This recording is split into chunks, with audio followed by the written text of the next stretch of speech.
একজন বিখ্যাত সাধু ছিলেন, যার ব্যাপারে সবাই বলতো তিনি মানুষের যে কোনো সমস্যার সমাধান করে দিতে পারেন। তাই স্বাভাবিকভাবেই সাধুর কাছে রোজ রোজ শয়ে শয়ে লোক যেতেন নিজেদের সমস্যার সমাধান খুঁজতে। সাধু একদিন এতগুলো লোকজনের ভিড়ে বুঝতে পারলেন যে না, এভাবে বেশি দিন থাকলে আমি শান্তিতে থাকতে পারবো না।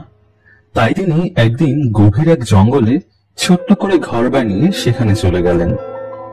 কিন্তু কিভাবে যেন সেটাও মানুষ জেনে গেল। এখন আবারও সেখানে জঙ্গলেও শয়ে শয়ে মানুষ ভিড় করতে লাগলো। এমনই একদিন সাধু বাইরে এসে তার জন্য বসে থাকা মানুষদের বললেন, আপনারা অপেক্ষা করুন, আমি আপনাদের সমস্যা শুনব। এই কথা বলা 2 দিন হয়ে গেল। এখন সেখানে 2 দিনে আরো মানুষের ভিড় জমে গেল। সেদিন সাধু এসে বললেন, আজকে সন্ধ্যাবেলায় আমি শুধুমাত্র 3 ঘন্টার জন্য আসব আপনাদের সমস্যা শুনতে। সবাই তো চিন্তায় পড়ে গেলেন যে এই কম সময়ের মধ্যে আমি যেন ঠিকঠাক আমার সমস্যাগুলো বলতে পারি। তো সন্ধ্যায় সাধু আসলেন আর বললেন, এবার তোমরা একে একে তোমাদের সমস্যাগুলো বলো। এতগুলো লোকের মধ্যে সবাই একই সাথে তাদের সমস্যার কথা বলতে লাগলো।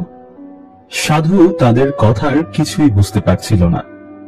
তিনি বললেন, আচ্ছা, তোমরা এক কাজ করো, সবাই কাগজে তোমাদের সমস্যাগুলো লিখে এই ঝুড়িতে ফেলো। সবাই সেটাই করলেন। এবার সাধু বললেন, এখন এই ঝুড়ি থেকে সবাই একটা করে কাগজ তুলে নাও। সবাই কাগজ তুললেন আর সেখানে লেখা সমস্যাগুলো পড়লেন। এবার সাধু বললেন, তোমাদের হাতের কাগজে যে সমস্যাগুলো লেখা আছে, তোমরা কি তোমাদের জীবনের সমস্যার সাথে এই সমস্যাগুলো বদলাতে চাও? কম বেশি সবাই বললেন, না, কখনোই না। এই সমস্যাগুলোর কাছে আমার সমস্যা তো কিছুই না।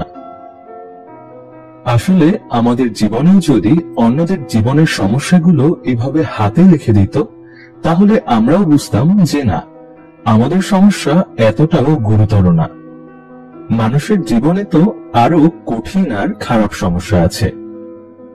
জীবনে যে খারাপ বিষয়গুলো আছে সেগুলোকে ভুলে ভালো বিষয়গুলোর জন্যই জীবনকে ধন্যবাদ বলতে শিখুন।